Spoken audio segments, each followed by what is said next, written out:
Welcome back to another opportunity to accumulate health. So today we're talking about, is there such a thing as balanced meals? Do we need to be eating certain things at breakfast, certain things at lunch, certain things at dinner? Should there be a quarter plate of this, quarter plate of that, half plate of this, and all such things? If you haven't already subscribed, be sure to hit that like button, subscribe button, so you don't miss out on any of this health accumulation opportunity. So what does it look like to have a balanced meal? And does it actually even matter? The way we're going to ensure our meals are balanced is to eat real food for each meal. Number one, foundation right there. So according to the American Nutrition and Dietetic Association, a balanced meal looks like half your plate is vegetables and fruit, a combination of those two. A quarter of your plate is grains. Another quarter of your plate is a protein source. That could be everything from beef to tofu. And then alongside the plate, we would have a dairy product or a fortified dairy alternative, and then some nuts and seeds on the side of that. So to me, this sounds terrible to have to think about all this each time I show up to a meal. And I don't want to go through that. I want a math equation for eating. And thankfully, we don't have to do that. If you're following a meal plan that does not permit any animal products, such as eggs, dairy, or meat, then you are going to have to do some math equations. You're going to have to put significant energy into making sure you are satisfying your body with adequate vitamins, minerals, fatty acids, amino acids to meet the demands of your body. Otherwise, there's going to be breakdown. However, if you found it okay based on, whatever your life views are, to eat beef or buffalo or bison or elk or chicken or lamb or turkey or salmon or eggs or dairy products, then you don't have to worry so much about, oh my goodness, is this meal balanced? Am I getting what I need? Just as long as a couple times a week or multiple times a week, you're consuming some of these agents, these animal products. That really takes away the need for that math equation, and can pretty much ensure that at a baseline, at the lowest level, you're getting your needs met nutritionally. And this doesn't mean you need to eat, a 12-ounce steak 2 to 3 times a day or 4 chicken breasts a day. You can, but most people are not going to feel awesome doing that, or at least over the long term. So a balanced meal looks like a bunch of real whole food. And real food it's meat, it's eggs, it's whole raw dairy, goat products, sprouted grains, it's fruit, it's vegetables, it's wild black rices, or even like Basmati rice, it's potatoes, sweet potatoes, yams, sprouts, beans, nuts, seeds, olives, avocados, and all the other real food that you could pull off a tree, dig out of the ground, get off a bush, or shoot with your bow and arrow and send to the butcher.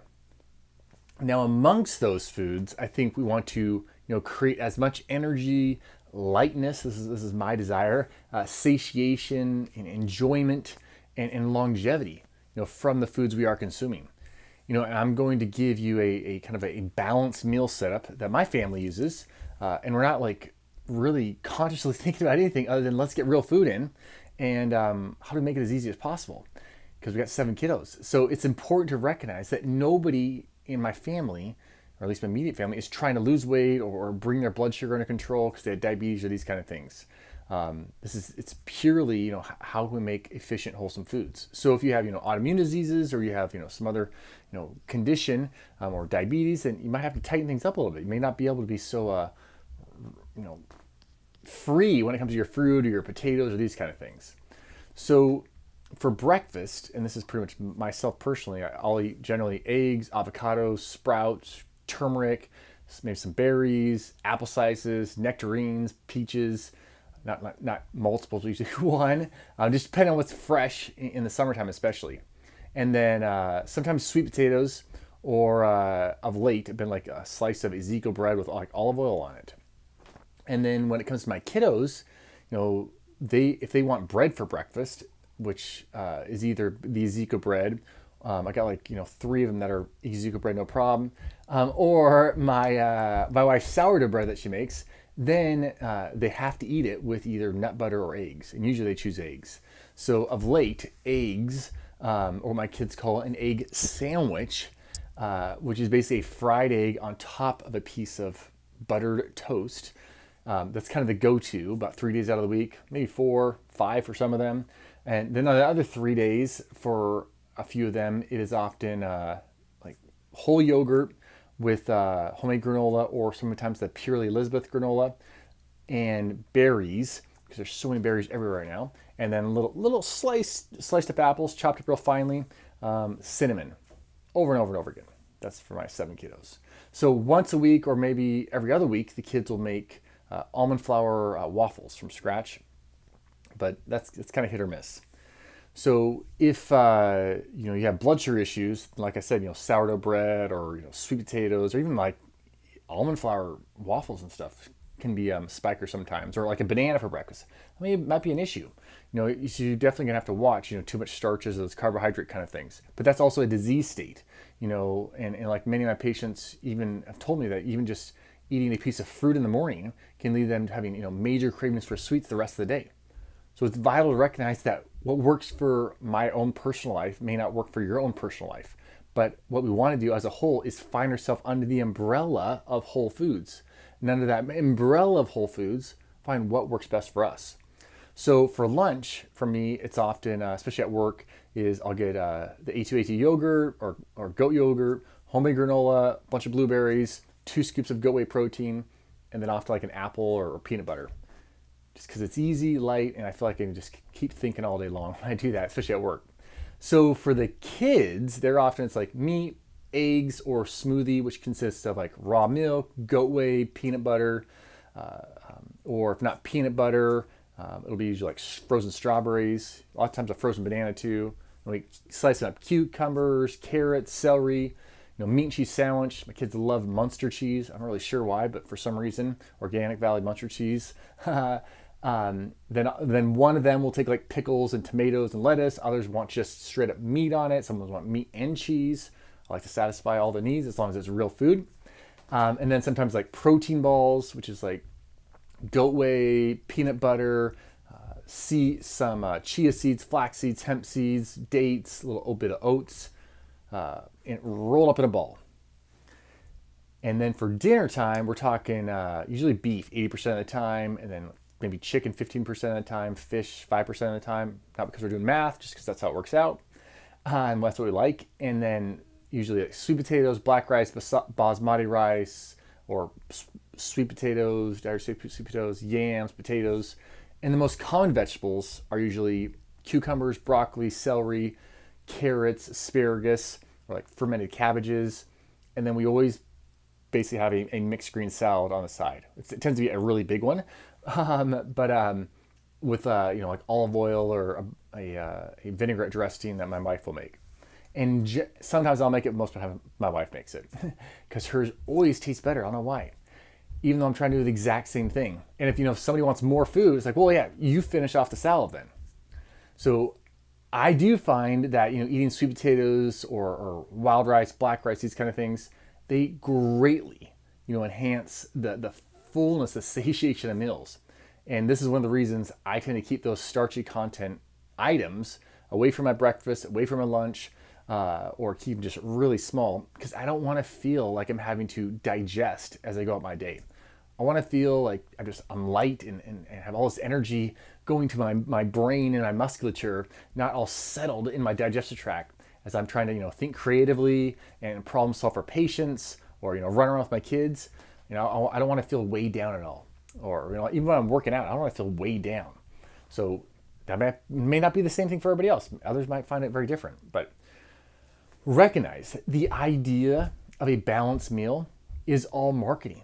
It's based off of organizations trying to convince humanity that it is more important to count proteins, carbohydrates, sugars, fats, fibers, and calories than it is to consume whole, unnature food and, permit the body to let us know when it is satisfied, when it is satiated, or when it needs a particular nutrition. And we actually, I need some beef right now. I need some broccoli right now. I need an apple. And that's legitimately coming from our being. So I dare you to go, for 30 days, completely unprocessed, only real food. Just the processing that you do by cooking or blending up the food, may that be the only processing that your food undergoes. And focus on rather than a balanced meal, whole, real food. Once real food is established, then we can start dialing in the most optimal whole food routine for you as an individual person. But, be prepared. If you go 30 days whole unnature food, you will likely find a massive positive impact happening on your life, on your family's life, on your well-being, on your kids' well-being, on how they're responding to life, on their emotions. And you're like, wow, I don't think we can go back. Honey, I don't think we can go back to eating that processed food. I don't think we can go back to eating cereals for breakfast. I don't think we can go back to eating those Happy Meals. I don't think we can go back to, stopping at McDonald's on the way to the game or back from the game or, midnight pizza. I don't think we can go back there because our life is so much more enjoyable. Our kids are so much more enjoyable.